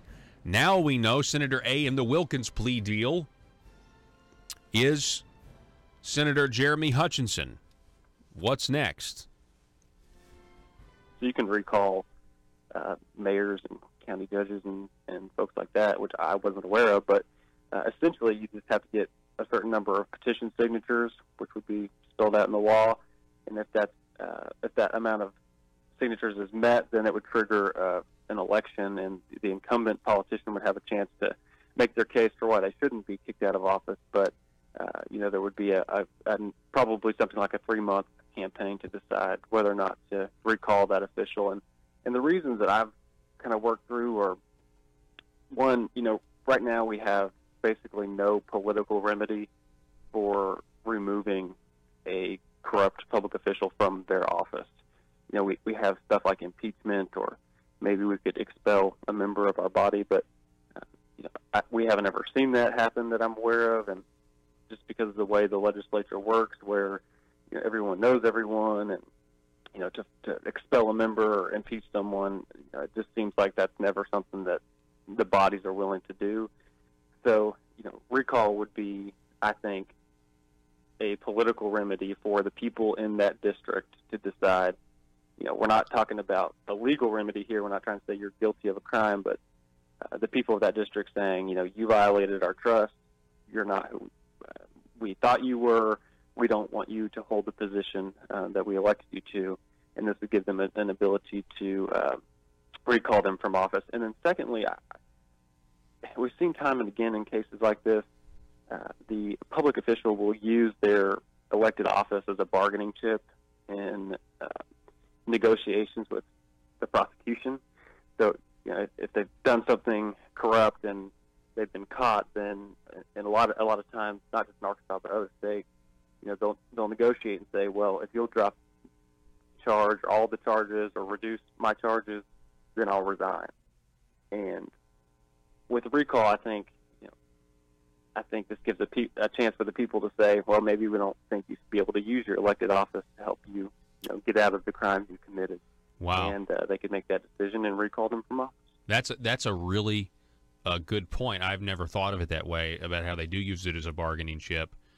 I think about Jake Files, for example. I think about how all of the reports about what he had done, falsifying the bids for other companies so that he could get the lowest bid and get the general improvement. I mean, we knew about that a full 12 months before he pled guilty. And so, I mean, if you just take that example, Grant, I mean, if the people of Fort Smith would have had the ability to recall him, I think they would have gotten the signatures immediately. I mean,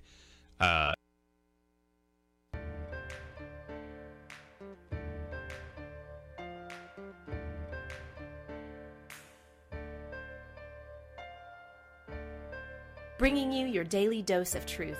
It's Conduit News Radio with Paul Harrell.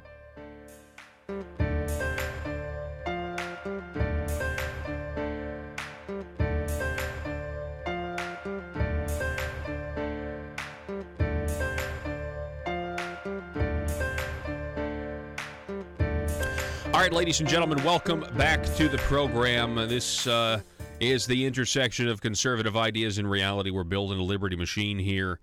So I guess last week we covered the story about how the Attorney General responded to a request for an opinion on whether or not there is a penalty for carrying a concealed handgun without a license.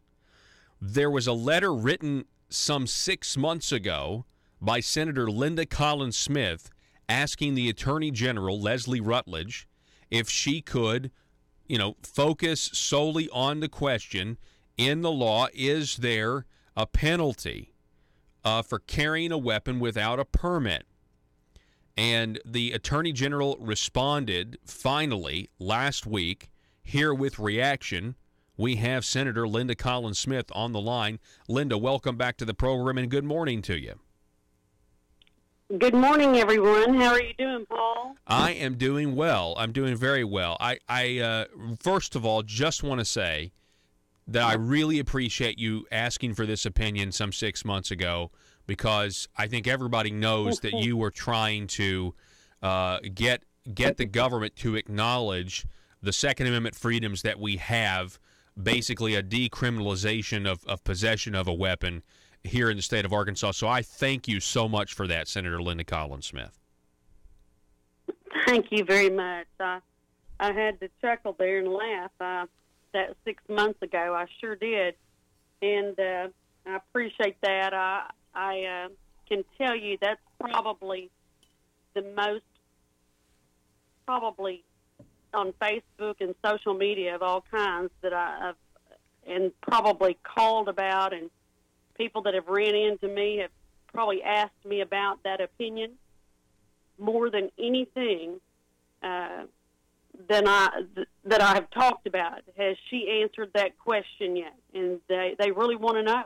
Mm-hmm. And of course she had not. And I even felt like that I had, I called it protected the Attorney General and tried to make sure that people were respectful. As I requested the opinion, I have a job to do, and so does the General. As a legislator, I understand that we get very busy, and I know that she has had a lot of things that she's worked on out of state. Multiple times we, had, the death penalty issues going on and some serious things. So I have worked very hard to make sure that people were respectful, and I really wanted to give benefit of the doubt in whether or not that opinion would come out before the primaries.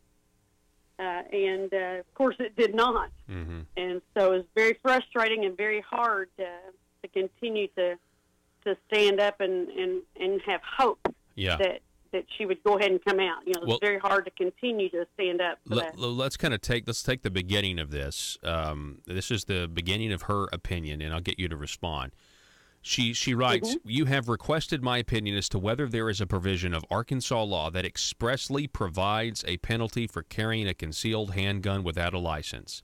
There is no such provision. Now, Linda, I'd be great if the opinion just ended right there, but it doesn't. That was enough. What's your reaction to that first sentence? Well, after reading that, when I first opened that opinion, and I have to say this, I need the time to say it to everyone that's listening. After reading that opinion, and I saw and read a little farther, I had to shut that computer off. I had to turn it off. I couldn't read the rest of it. I could not believe that was the response that I got. I could believe I might get something else, but not that response. Mm-hmm. I absolutely was, I don't think frustrated, maybe sick, but frustrated might be the answer, but I had to wait a little bit to reread it after waiting that many months to get the response that I got. I couldn't believe she was joining the governor in her confusion in the response. So that being said, the first sentence is, and maybe the second one where it says there is no provision, should have been enough. And that would have answered my question and made it very clear. Her confusion is certainly something I didn't expect. Yeah, because, she goes on to really muddy the water. She says it's not clear whether carrying a concealed handgun without a license will expose a citizen to conviction for the offense of carrying a weapon. She goes on to argue that a prosecutor might say that carrying a concealed handgun without a license may be construed as an attempt to unlawfully employ it against another person. So there is and that to me is so contrived. I mean, there's a reason prosecutors across this state won't prosecute anybody that's falsely arrested on this thing, and everybody knows it. But to admit that fact would devastate the Arkansas State Police budget, is what I think she's protecting. Well, that right there is probably.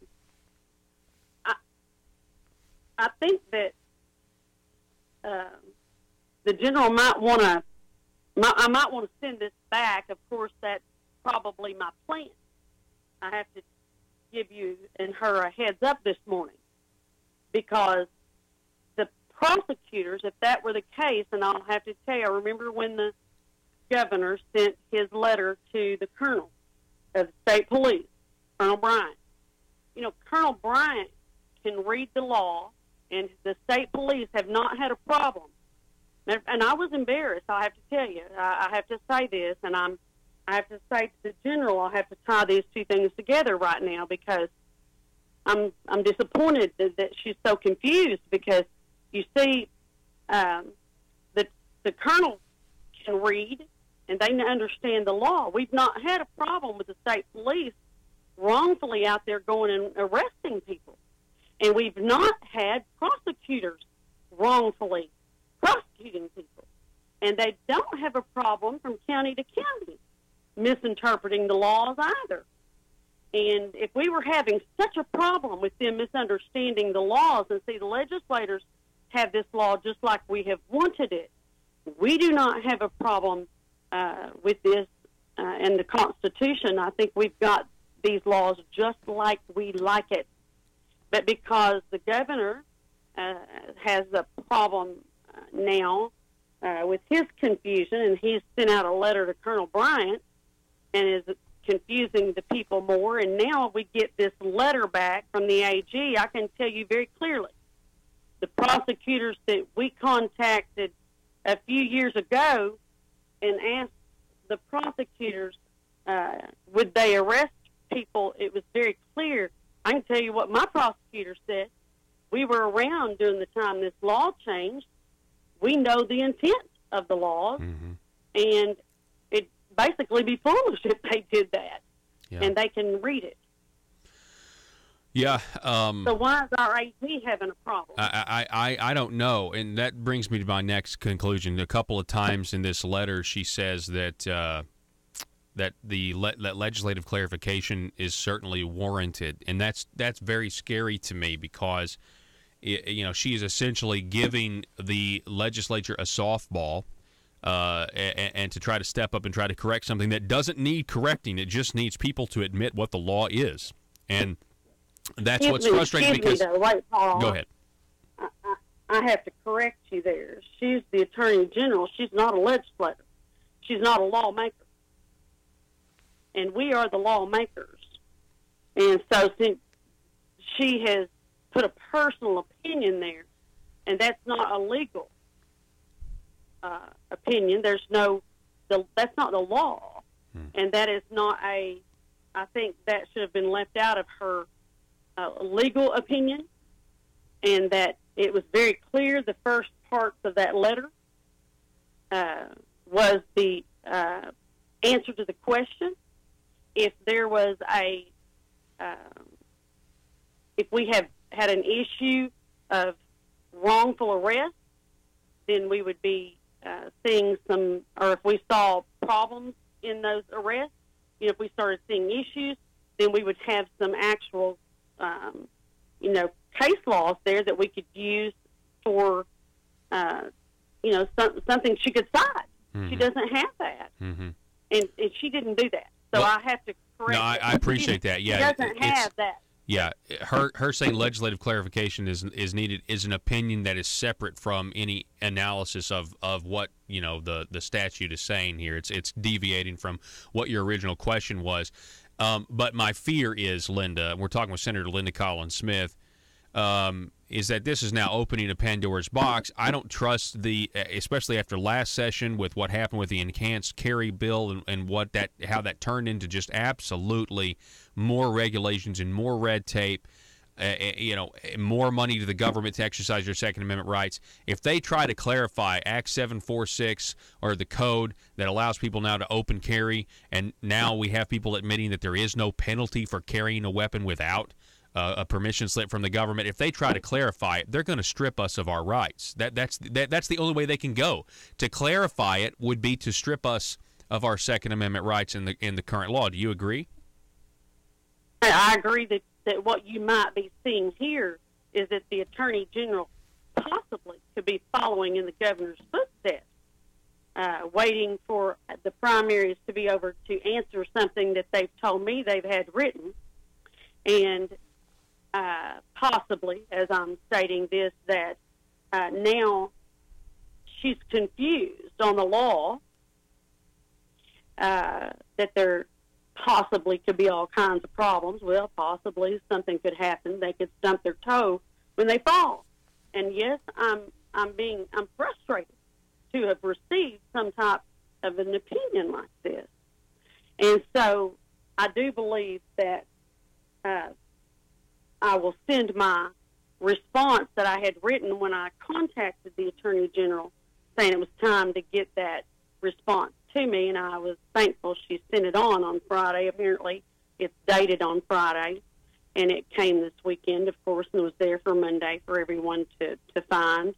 And she did, and I appreciated that. It was time and past time, and so I appreciated that coming on.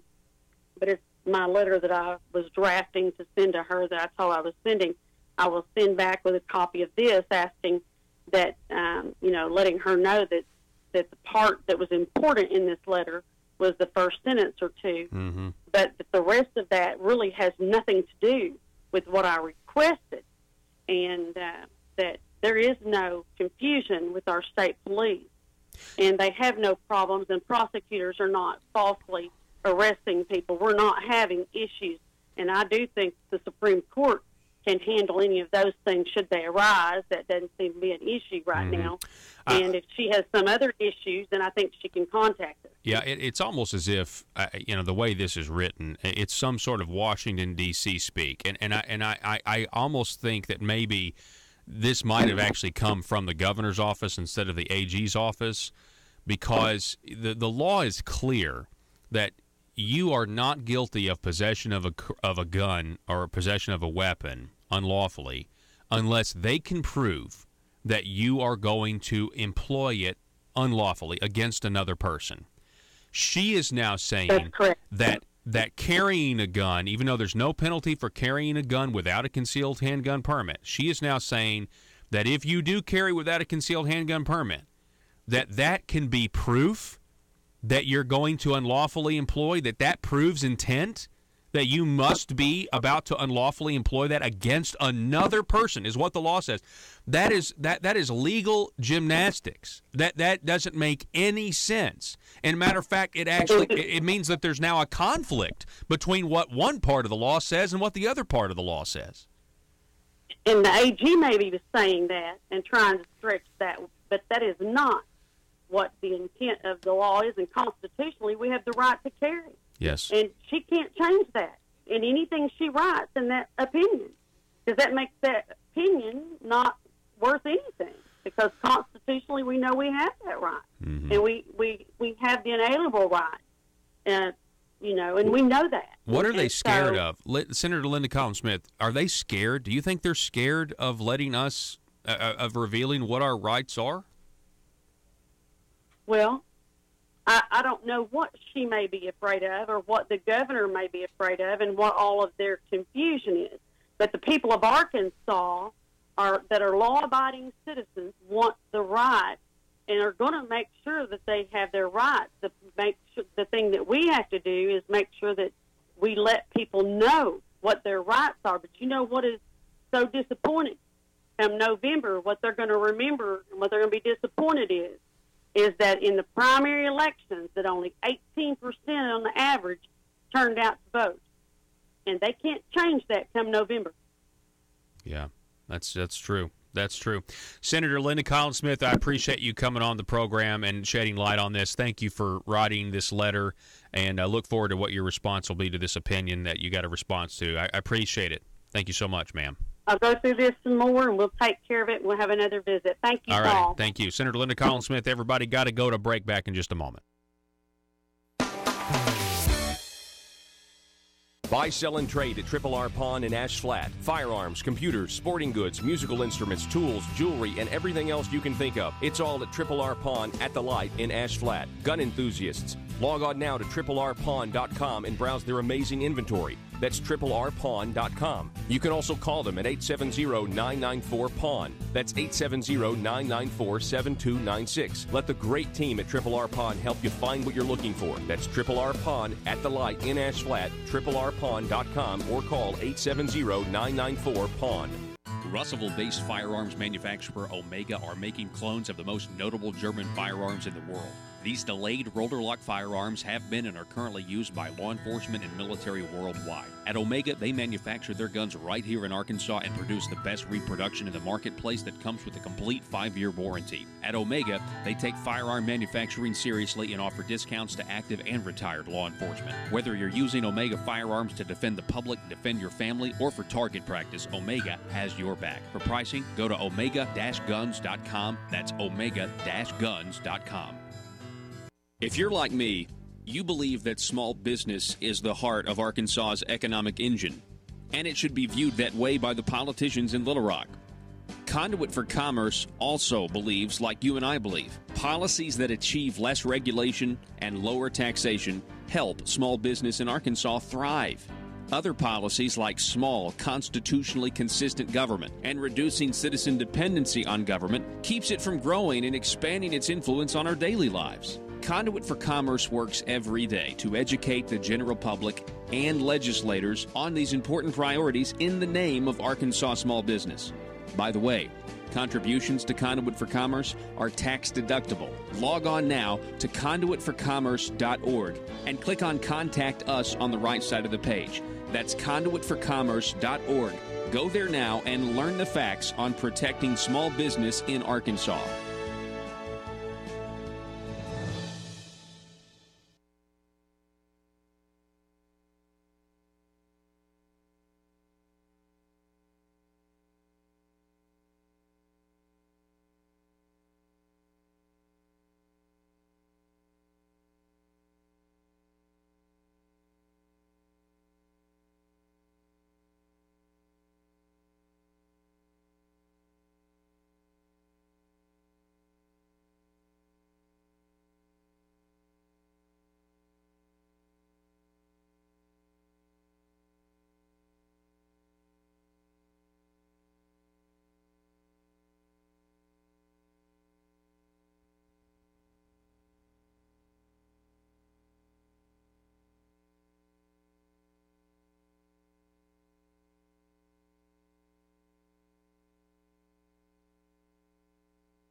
Conduit News Radio with Paul Harrell is building a liberty machine.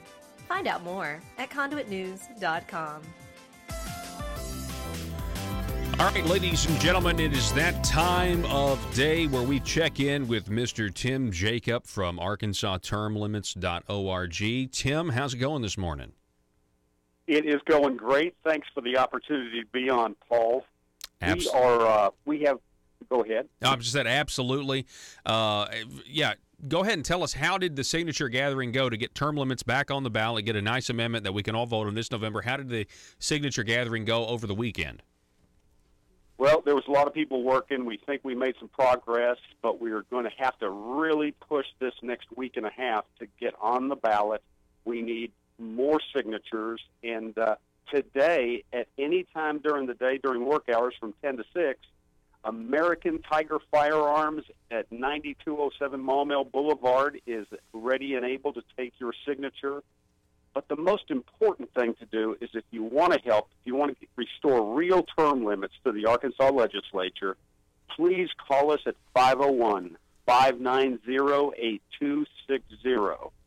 And I really appreciate the service you've done, Paul. You've done a great job, and it is a liberty machine. Well, we're trying. I mean, it's obvious to me, Tim, one of the pieces of that liberty machine are these term limits. Now, I have heard through the grapevine there are some legislators that say, no, the good ones, all the corruption that we're seeing means that the good ones need to stay there longer. Well, I don't know if I have confidence that, 2 or 3 of the good ones are going to be able to, set right the rest of them, that are so bad, honestly. So I think term limits is an integral piece of the Liberty machine at this point, and restoring them back to where they were, or, to get some sort of check on this. You get to just sit down there and carve out your financial niche. That's what we're seeing.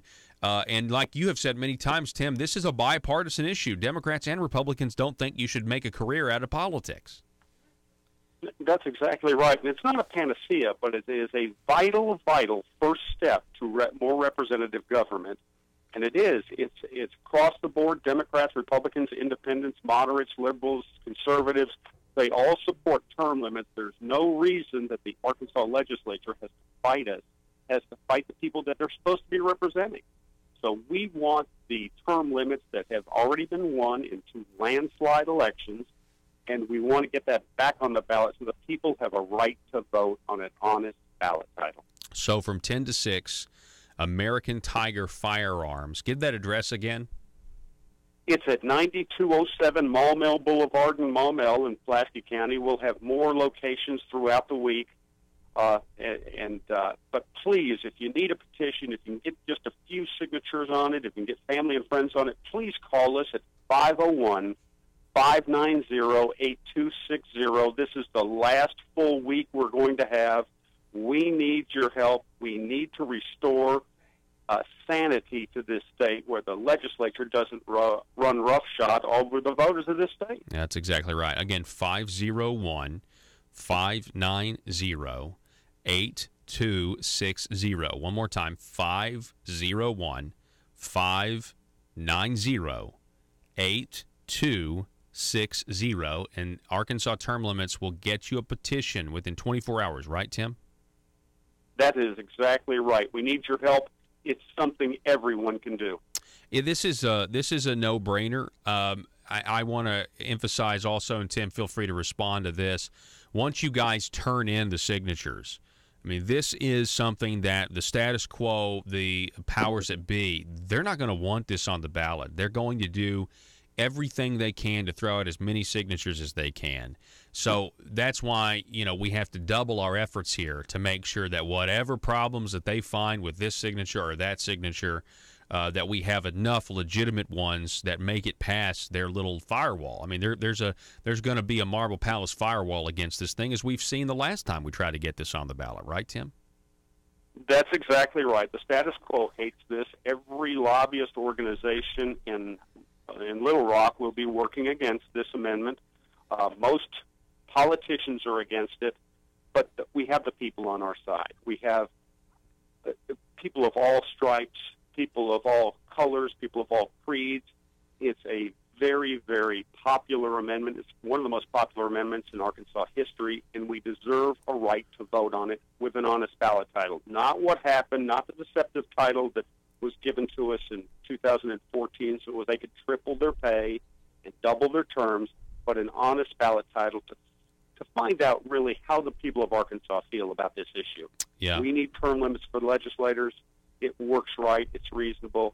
It's healthy for our democracy. Okay, so I'm going to say this again because this is just the way we can combat a lot of what's going on. This would be a good thing. The number is 501-590-8260. That's 501-590-8260. And if you're in the Pulaski County area today from 10 to 6 at American Tiger Firearms, there'll be a petition there for you to sign. For the rest of our statewide audience, you guys can print off your own petitions and start circulating them around your offices when you meet people at the water cooler. It's arkansastermlimits.org. You can download that petition, print it off. That's arkansastermlimits.org. I don't think you will find more of a popular issue. This is not something that will divide your workplace. You're not supposed to talk religion and politics. This is something that everybody agrees with because they know a lot of stuff, and they know they don't tend to trust politicians. Tim, Jacob, I'll give you the last word. We got 30 seconds. This is an effort that we need. This week is very, very important. Please, I can't stress the urgency of it. We need to be back on the ballot and find out how the real people of this state feel about term limits. Let's get it done, and let's restore them. Tim, you have a great day, sir. Thank you so much. We'll talk to you tomorrow. Thanks, Paul. All righty, folks. That's all the time we have for today. The full broadcast of this is available at conduitnews.com, facebook.com/conduitnews. Go to our YouTube page. If you do anything, though, subscribe to Conduit News on YouTube and click the little bell for notifications to get our bonus videos. We will see you tomorrow. Arkansas, be safe.